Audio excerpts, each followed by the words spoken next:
Hi there, I'm Stella from Stella's Yarn Universe, and in this quick crochet lesson I show you how to add an invisible finish to your crochet project that's been worked in around.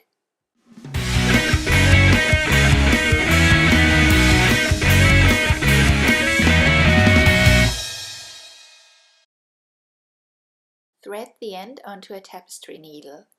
Then skip one stitch and insert your needle into the second next stitch from the outside inwards.